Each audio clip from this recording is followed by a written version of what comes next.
ألا إن أولياء الله لا خوف عليهم ولا هم يحزنون صدق الله مولانا العظيم.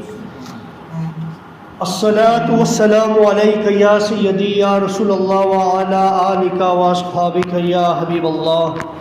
الصلاة والسلام عليك يا سيدي يا نبي الله وعلى آلك وأصحابك يا رحمة للعالمين.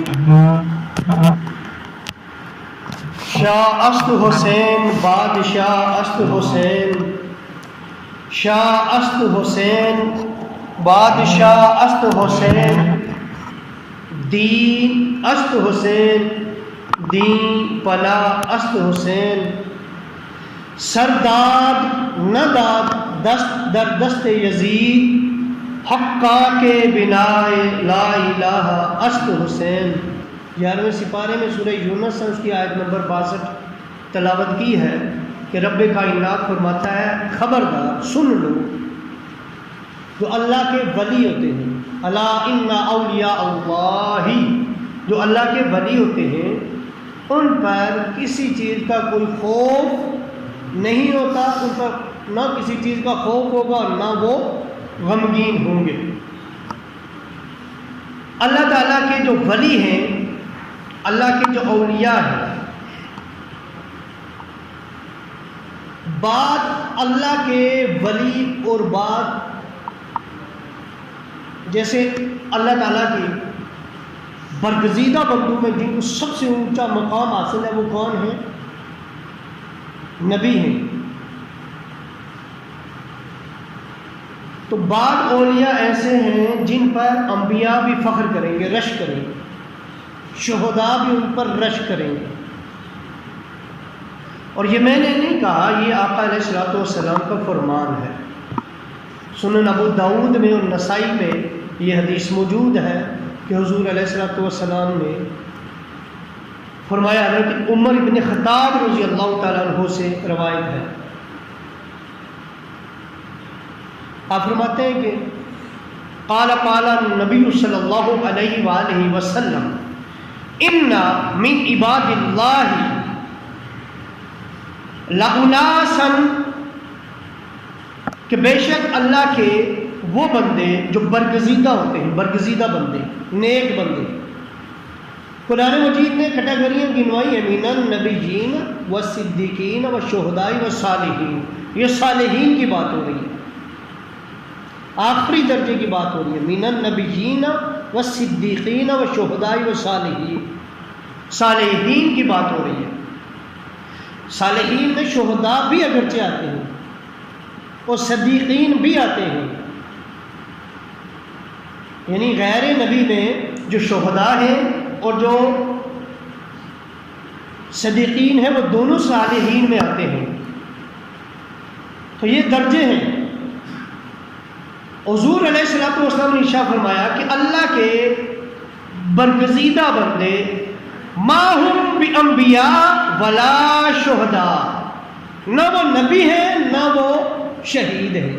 اللہ کے کچھ برگزیدہ بندے ایسے ہیں نہ وہ نبی ہیں نہ وہ شہید ہیں. پھر فرمایا یغبطہم الانبیاء والشہداء یوم القیامۃ بمکانہم من اللہ. حضور فرماتے ہیں نہ وہ نبی ہیں اور نہ وہ شہید ہیں، لیکن اللہ کے ایسے برگزیدہ بندے ہیں قیامت والے دن اللہ جو ان کو مقام دے گا، اللہ نے ان کو جو مقام قیامت والے دن دے گا، اس مقام کی وجہ سے، اللہ کے ان ولیوں کے اس مقام کی وجہ سے جو اللہ انہیں دے گا، انبیاء بھی ان پر رشک کریں گے، شہداء بھی ان پر رشک کریں گے. یہ ولیوں کا مقام ہوگا کچھ جن پر انبیاء بھی رشک کریں گے، وہ نبیوں میں سے نہیں، شہداء میں سے نہیں، لیکن ان پر انبیاء بھی رشک کریں گے، ان پہ شہداء بھی رشک کریں گے. یہ میرے پاک نبی نے فرمایا. اور ہمارے پاک امیر المومنین عمر بن خطاب رضی اللہ تعالی عنہ کی زبان سے حضور علیہ الصلوۃ والسلام کی زبان سے نکلنے والا یہ نور پارا جاری ہوا. اچھا آگے فرمایا قالو، تو پھر صحابہ نے حضور کی بارگاہ میں عرض کی یا رسول اللہ صلی اللہ علیہ وآلہ وسلم تخبرونا من ہم، ہمیں خبر دیجئے، ہمیں بتا دیجئے وہ کون ہوں گے۔ صحابہ پوچھ رہے ہیں وہ کون ہوں گے؟ اب حضور، اب کیا صحابہ ولیوں میں نہیں ہیں؟ حضور نے پہچان بتائی وہ کون ہوں گے۔ سنیں حضور نے پہچان کیا بتائی؟ حضور نے فرمایا ہم قوم، وہ ایسی قوم ہوگی، پہچان سننا۔ حضور وجہ کیا بتا رہے ہیں؟ یعنی جس وجہ سے نبی بھی رشک کریں گے، شہداء بھی رشک کریں گے، ان کی پہچان میرے پاک نبی یہ فرما رہے ہیں۔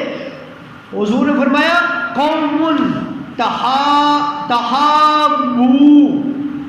بروح اللہ علی غیر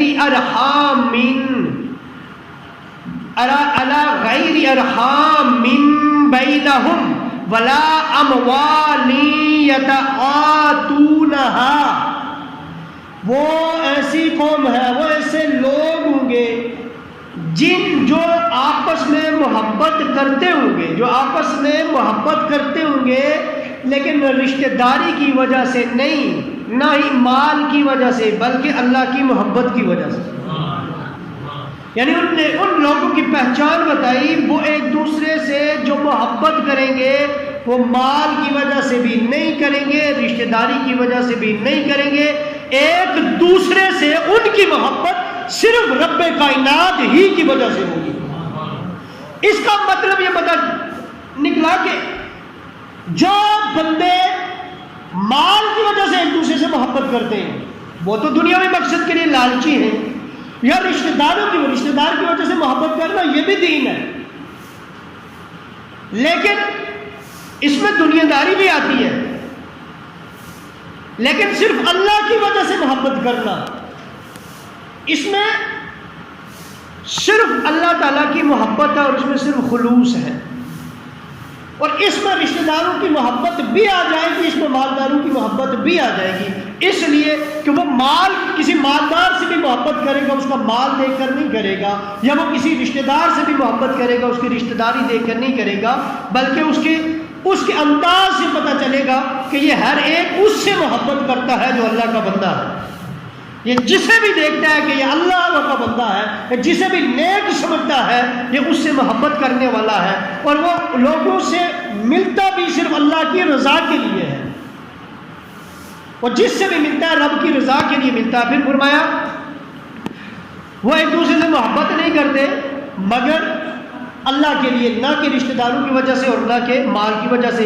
فواللہ، اللہ کی قسم، حضور فرما رہے ہیں اللہ کی قسم، اِنَّ وُجُوهَهُمْ، ان کے چہرے، بے شک ان کے چہرے، حضور فرماتے ہیں بے شک ان کے چہرے، لَنُورٌ وَإِنَّهُمْ لَعَلَى نُورٍ، ان کے چہرے اس دن منور ہوں گے اور نور پر وہ فائز ہوں گے، یعنی نور کے ٹیلوں پر وہ لوگ فائز ہوں گے۔ حضور نے فرمایا اللہ کی قسم، ایسے لوگ جو اللہ کے لیے ایک دوسرے سے محبت کرتے ہیں، نہ رشتہ داری کی وجہ سے، نہ کسی دنیاوی غرض کی مال و دولت کی وجہ سے، قیامت والے دن ان کے چہرے منور ہوں گے، روشن ہوں گے اور نور کے ٹیلوں پہ کھڑے ہوں گے۔ آپ جب دیکھیں نا قیامت والے دن ہم کہاں ہوں گے؟ گنہگار کہاں ہوں گے؟ شراب پسینے سے ڈوبے ہوں گے، شرابور ہوں گے، یعنی پسینے میں ڈوبے ہوں گے، پسینہ پسینہ، خوف تاری، غم خوف ہراساں ہوں گے، نفسا نفسی کی پڑی ہوگی، اور یہ 14ویں کے چاند سے بھی زیادہ روشن اونچے اونچے نور کے ٹیلوں پر یہ لوگ کھڑے ہوں گے۔ اور پھر حضور نے کیا فرمایا؟ پھر فرمایا لا یخافون اذا خاف الناس، اس وقت جب لوگ خوف میں ہوں گے انہیں کوئی خوف نہیں ہوگا۔ اور فرمایا ولا يحزنون اذا حزن الناس، اور جب لوگ غم میں ہوں گے اس وقت ان کو کوئی غم نہیں ہوگا۔ اور پھر وقرا ہاذہ لایا، اس پر حضور نے یہ آیت پڑھی جو میں نے آج پڑھی ہے، وقرا ہاذہ آیا، حضور نے اس پر یہ آیت پڑھی سورہ یونس کی کہ لا خوف الا ان اولیاء اللہ، الا ان اولیاء اللہ لا خوف علیہم ولا هم یحزنون، کہ جو اللہ کے بندے ہوتے ہیں انہیں نہ کسی چیز کا خوف ہوتا ہے نہ انہیں غم ہوتا ہے۔ تو یہ قیامت والے دن یہ وہ بندے ہوں گے جو اونچے نور کے ٹیلوں پہ کھڑے روشن چہرے سے ہوں گے۔ اس دن ان کو نہ کوئی خوف ہوگا نہ کوئی غم ہوگا، سارے کانپ رہے ہوں گے، لیکن یہ نہیں۔ وجہ کیا حضور نے بتائی؟ ایک ہی وجہ بتائی، دنیا میں یہ جس سے بھی ملتے تھے اللہ کی محبت سے ملتے تھے، اللہ کی محبت کی خاطر ملتے تھے، اور جس سے محبت کرتے تھے اللہ کے لیے کرتے تھے، اور جس سے نفرت کرتے تھے اللہ کے لیے کرتے تھے۔ ان کی محبت اللہ کے لیے